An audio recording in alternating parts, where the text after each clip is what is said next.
Assalamualaikum warahmatullahi wabarakatuh, sahabat hikmah. Allah Subhanahu wa Ta'ala telah memberikan anugerah kepada masyarakat Indonesia dengan lautan yang kaya akan sumber baharinya, termasuk keberadaan ikan yang beraneka jenisnya. Mulai dari ikan yang menjadi makanan sejuta umat Indonesia, ya, tongkol. Meskipun dipancing sejak dahulu kala, lautan Indonesia masih menghasilkan tongkol-tongkol yang tidak ada habisnya. Masya Allah. Ikan dengan kandungan tinggi omega 3 ini menjadi salah satu ikan konsumsi yang disukai banyak orang. Atau ikan cantik ruby snapper ini yang berhasil dipancing oleh mantan host Mancing Mania, Bayu Nur Rahman. Ikan ini didapatkan di perairan Bali di kedalaman 100-200 meter. Dari Bali kita menuju ke perairan Sulawesi. Nah, yang satu ini adalah ikan legendaris yang terdapat di perairan Laut Sulawesi. Warga lokal menyebutnya moso. Dan ini adalah ikan moso seberat 70 kg. Ikan moso ini bisa mencapai berat hingga ratusan kilogram. Setelah pertarungan alot, akhirnya moso raksasa ini berhasil landing di kapal pemancing. Nah, kalau yang ini aksi Cepi Yanuar, salah satu mantan host Mancing Mania di perairan Papua. Lihat ikan yang didapat. Hei, ini dia ikan yang saya cari-cari. Target saya bumblebee. Kerapu, keren banget ya. Warnanya cantik banget, lihat. Kuning.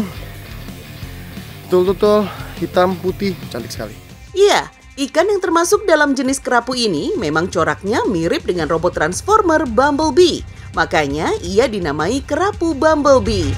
Ikan giant grouper atau kerapu raksasa ini bisa tumbuh hingga sepanjang 2,7 meter dan bobotnya mencapai 400-an kilogram. Masya Allah. Dan semua ikan-ikan tadi ada di perairan Indonesia, sahabat hikmah.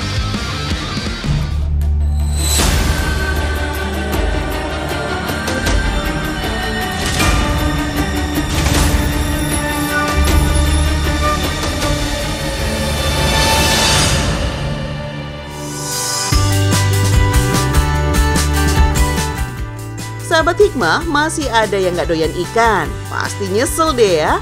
Apalagi diolah seperti yang lagi dimasak teman-teman chef untuk Ustadz pagi ini. Nah, ikan kerapu raja ini akan dimasak steam ala Hong Kong. Makanan sehat bergizi tanpa digoreng dan dibakar, dan caranya cukup mudah. Ikan kerapu terlebih dahulu harus disayat bagian dagingnya, biar bumbu-bumbuan dasar yang terdiri dari jahe, daun bawang, bawang putih bisa meresap saat ikan di steam nanti. Setelah kita steam sekitar 15 menit, ikan pun diberi topping secukupnya, biar keren ya. Dan untuk menghidangkannya, ikan kerapu disiram campuran kecap khusus yang telah dipanaskan terlebih dahulu. Jadilah hidangan ikan kerapu steam Hong Kong yang lezat ini. Tuh lihat, bikin lapar kan?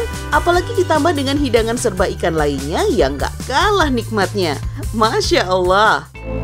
Sahabat hikmah, tahu nggak kalau ikan punya serat protein yang lebih pendek dibandingkan daging sapi atau ayam? Karenanya daging ikan lebih mudah diolah tubuh manusia dibandingkan protein dari daging sapi atau ayam. Daging ikan juga kaya akan mineral seperti kalsium dan fosfor yang diperlukan untuk pembentukan tulang, serta zat besi untuk pembentukan hemoglobin darah. Bahkan 70% kandungan lemak pada ikan terdiri dari asam lemak tak jenuh, yang bisa menjadi nutrisi untuk meningkatkan perkembangan otak dan mencegah resiko penyakit kronis. Subhanallah, begitu banyak manfaat mengkonsumsi ikan-ikan ini. Tidak hanya pula bisa dinikmati menjadi hidangan, ikan di lautan juga banyak yang eksotis loh. Salah satunya si raksasa ini. Ikan raksasa ini dinamakan whale shark alias hiu paus. Tubuh ikan ini bisa mencapai 12 meter dengan berat lebih dari 20 ton. Pantas ya, ia menjadi salah satu ikan terbesar di dunia. Tapi meskipun besar dan sangar, ia sangat baik hati dan tidak berbahaya. Makanannya pun hanya ikan-ikan kecil, juga krustase atau bangsa undang-undangan di lautan. Karenanya, anak-anak desa Tuing-Tuing di Sulawesi Barat ini begitu senang bermain dengannya. Iya, berenang bersama hiu paus memang begitu menyenangkan sekaligus mendebarkan. Hingga keberadaan hiu paus di banyak daerah di tanah air menjadi agenda wisata yang menarik. Tapi meskipun boleh berenang bersama si raksasa ini, namun lebih baik tidak menyentuhnya karena bisa saja melukai si hiu paus. Lagi pula, ikan ini termasuk jenis yang dilindungi dan terancam punah. Jadi biarkan dia hidup tenang secara alamiah ya. Sahabat hikmah, lihat apa itu ya? Belut atau ular? Wih, banyak sekali jumlahnya. Oh, ini nih yang dinamakan ikan sidat, sahabat hikmah. Dalam satu kali panen, peternak sidat di sini bisa panen hingga 200 kg loh. Dalam bahasa Jepang, sidat disebut unagi. Dan olahan ikan sidat termasuk mahal dan mewah. Sekilas mirip belut ya, padahal dari bentuknya, teksturnya, dan nilai gizinya jauh berbeda. Ikan sidat yang sudah dipanen tidak bisa langsung diolah, harus diinapkan selama 2 hari di kolam ini. Ikan sidat akan berpuasa di sini. Tujuannya agar kotoran ikan sidat berkurang saat diolah nanti. Lalu simpan ikan sidat dalam batu es ya. Tujuannya agar ikan sidat mati secara perlahan tanpa merasakan stres. Jadi tekstur dagingnya masih fresh untuk diolah. Potong ikan sidat dan buang tulang serta bagian dalamnya, lalu cuci bersih. Nah, ikan ini sekarang siap diolah. Ikan sidat yang sudah dilumuri bumbu tinggal dipanggang selama 5-10 menit. Setelah matang, olesi dengan bumbu pepes ya. Jangan lupa tambahkan daun kemangi agar tambah wangi. Lalu di oven. Ikan sidat mengandung gizi tinggi yang sangat baik bagi kesehatan sahabat hikmah. Kandungan vitamin A-nya lebih tinggi dibandingkan ikan manapun, termasuk salmon. Kandungan DHA-nya juga jauh lebih tinggi dibandingkan telur ayam dan ikan salmon. Zat DHA sangat penting bagi perkembangan otak, terutama anak-anak. Untuk orang dewasa, kandungan DHA membantu otak untuk berpikir. Sahabat hikmah, begitu istimewanya ikan-ikan diciptakan Allah Subhanahu wa Ta'ala, hingga umat manusia tidak hanya mendapatkan manfaat sebagai bahan pangan, tapi juga bisa menikmati fungsi keindahan dan peran ikan dalam keseimbangan alam. Assalamualaikum warahmatullahi wabarakatuh. Sahabat hikmah yang dirahmati oleh Allah Subhanahu wa Ta'ala, ketika Nabi pertama sampai di Madinah, para ahli kitab ingin menguji kebenaran risalah Nabi SAW. Di antara pertanyaan mereka adalah, apa makanan pertama penduduk surga? Tentu saja, hal-hal yang paling istimewa telah disiapkan oleh Allah Subhanahu wa Ta'ala untuk hamba-hambanya yang beriman. Hari pertama yang istimewa bagi penduduk surga itu, mereka dijamu dengan ziyadatu kabidil hut. Dalam riwayat lain disebutkan ziyadatu kabidin nun. Mereka disuguhi dengan hati ikan. Tentu saja ada sesuatu yang istimewa di situ. Para ahli banyak yang percaya bahwa hati ikan itu dapat membersihkan alat pencernaan. Selain itu ada hikmah lain yang disebutkan para ulama kenapa hati ikan sebagai makanan pembuka di surga. Lalu makan siangnya para penduduk surga disembelihkan sapi dan dimakan dimulai dari daging yang paling ujung. Ini merupakan simbol bahwa manusia mengakhiri kehidupan mereka di dunia memulai dengan kehidupan yang baru. Sebab makanan penduduk bumi dari lautan adalah ikan dan dari daratan adalah daging sapi. Saking istimewanya makanan laut, Allah Subhanahu wa Ta'ala yang mengharamkan bagi orang yang sedang ihram untuk berburu. Ada pengecualian berburu ikan di lautan atau memancing. Uhilla lakum saydul bahri wa ta'amuhu mata'an lakum walis sayyarah. Yang menarik adalah Allah tidak menyebutkan hillal lakum, tapi Allah sebutkan mata'an lakum. Jadi ada pesan rekreatif ketika kita mengkonsumsi hewan laut. Bukan cuma halal, tapi juga menjadi hiburan. Ketika seseorang melakukan musafir, dia membutuhkan tenaga ekstra, membutuhkan kesehatan yang lebih baik lagi. Dan isyarat dari Allah, ikan adalah bekal terbaik di dalam perjalanan. Nah sahabat hikmah, sebelum kita beranjak lebih jauh membahas ikan dalam Islam, kita uji dulu yuk pengetahuan sahabat hikmah sejauh mana mereka mengenal para rasul. Nabi Nuh, Nabi Daud, Nabi Musa. Musa yang membelah lautan itu ya. Oh gitu. Gue gak tahu, Vim. Iya. Nabi Daud ya, bukan ya? Nabi Yunus. Nabi Nuh. Boleh Google nggak?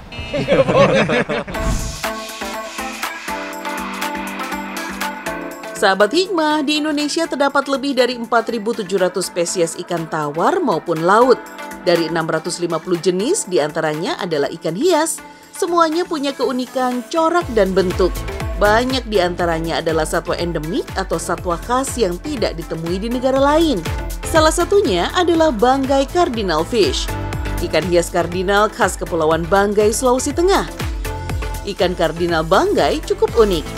Ikan ini hidup berkoloni 30-40 ekor di sekitar bulu babi.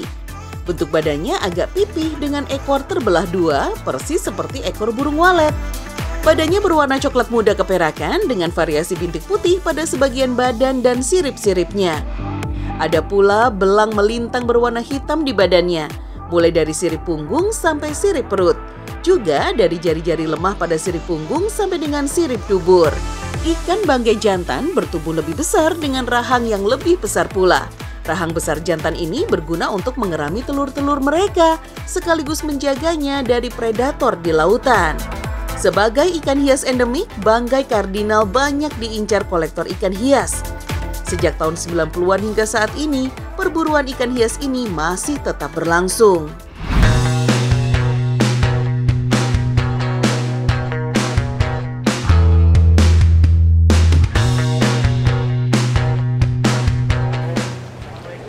Oh, waalaikumsalam warahmatullahi wabarakatuh. Ya Allah, ini lagi bingung milih ikan.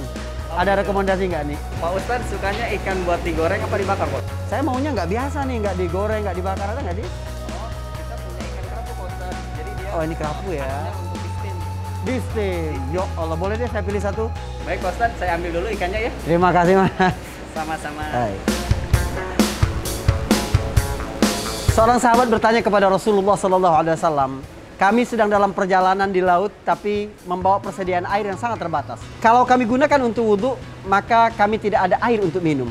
Apakah air laut boleh untuk berwudhu? Nabi SAW menjawab, laut itu airnya suci dan bangkainya boleh dimakan. Dalam hadis lain, seorang sahabat menyebutkan dihalalkan bagi kami 2 bangkai dan 2 darah. 2 bangkai yang dimaksud adalah al-hut wal jarat, ikan dan belalang.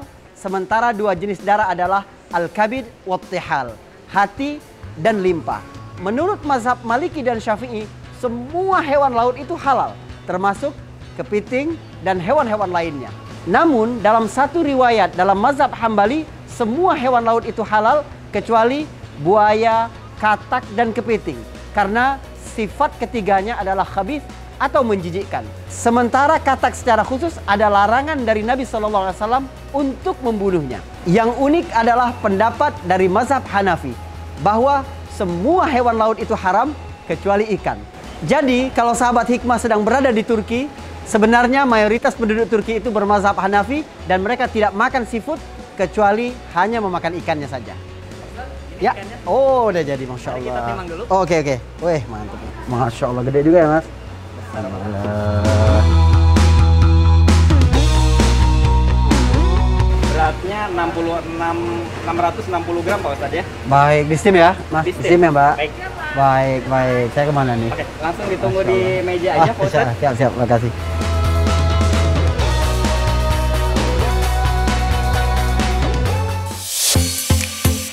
Sahabat hikmah, karena tetap halal bangkainya, ikan pun banyak diolah dalam bentuk awetan.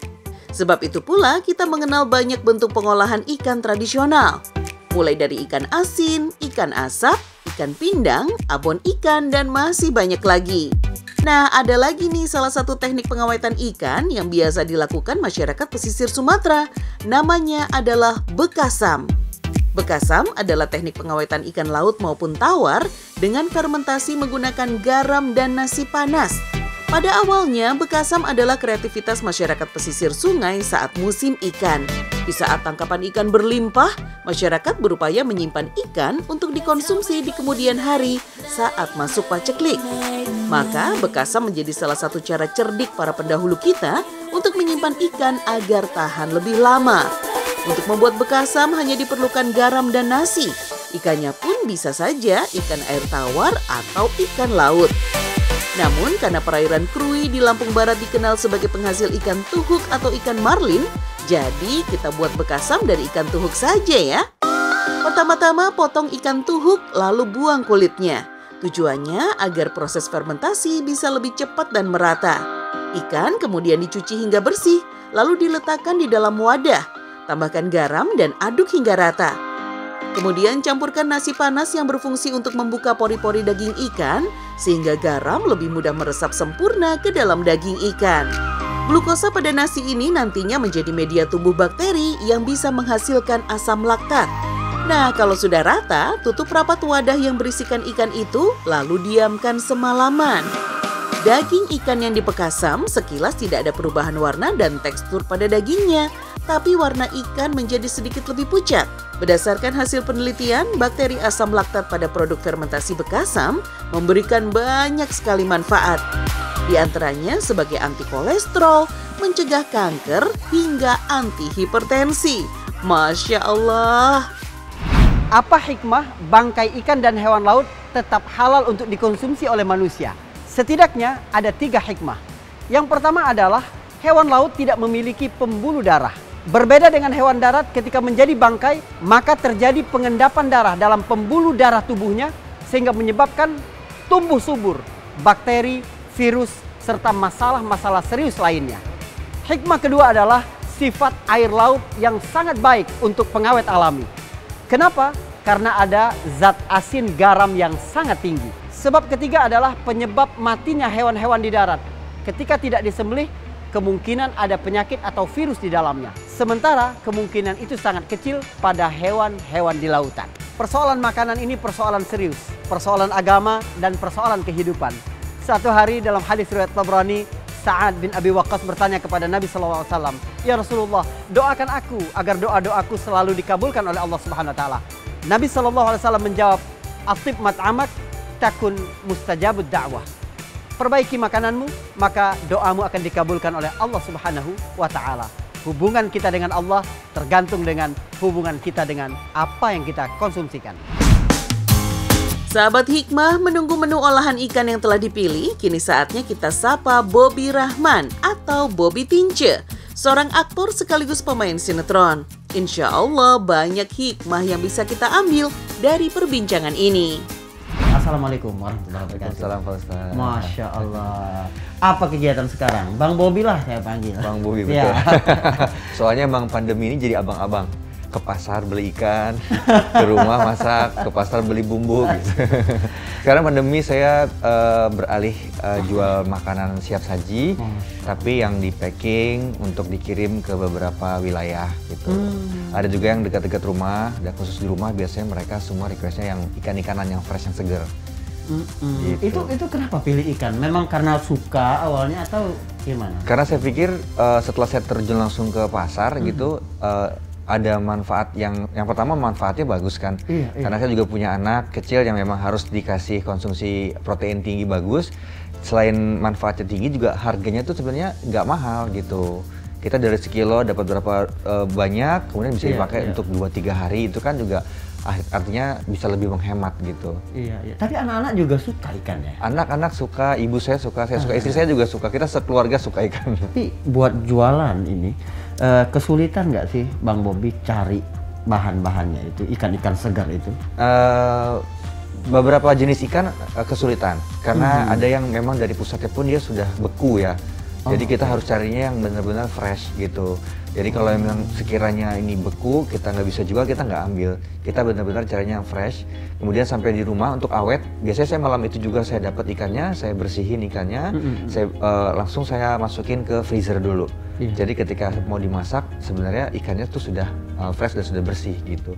Beda dengan ikan yang memang diambil malam ini, didiamin dulu nggak dibersihin, besok pagi dibersihin, itu lebih cepat busuknya. Iya. Bang Bobby, sejauh ini gimana sih permintaan terhadap ikan itu kira-kira? Permintaannya banyak, tapi kalau untuk sekali lagi kirim keluar kota kita tidak mau ambil risiko. Jadi kalau yang deket-deket mereka requestnya banyak. Jadi macam-macam. Saya pengen gurame asam manis. Saya pengen. Itu menu apa tuh yang paling banyak digemari? Iya, gurame asam manis, cumi, udang gitu. Yang simpel-simpel sih. Iya. Jadi itu aja sih 3 itu yang berarti sering. Bisa pesan dong ke Depok ya? Oh, bisa dekat kebetulan. siap. Atau kita juga kadang ke Cibubur, Mas. Boleh. Itu banyak sekali di request, apalagi ibu komplek kan ya, yang suka malas masak, kadang-kadang keluar harus ke pasar gitu kan, telepon istri, ada ini ada apa gitu, ya udah mau ikan segernya apa dimasakin, ya udah dimasakin, udah kita masakin. Kebetulan di rumah juga kan pada suka masak semua gitu. Itu Ada nggak sih tips-tips pilih ikan itu tanda-tanda dia masih segar atau dia sudah nggak segar lagi? Nah itu dia, itu yang harus benar-benar jeli karena kalau jualan di pasar ikan khusus, mereka kadang dicampur, kadang nggak habis hari ini dicampur lagi gitu. Ada beberapa penjual yang jujur, ada beberapa penjual yang nakal gitu ya. Jadi tergantung kita memilah-milahnya. Jadi kalau kita lihat insangnya merah masih segar, nggak merahnya merah apa namanya, merah marun, merah hati ya, itu merah segar boleh dibeli. Kalau merah udah gelap itu jangan dibeli. Terus kemudian tekstur kulit badannya itu kalau ditekan dia lama baliknya itu udah mau siap-siap busuk. Terus matanya juga kalau misalnya kuning segar gitu itu berarti masih bagus. Gitu. Hanya itu sih mata, insang, sama daging, tekstur daging tekstur ya. dari daging. Masya Allah. Semoga makin galak nih orang Indonesia. Semoga sehat terus Indonesia. Amin, amin, amin. Masya Allah. Terima kasih Bang Bobby. Terima kasih banyak juga. Assalamualaikum. Waalaikumsalam warahmatullahi wabarakatuh.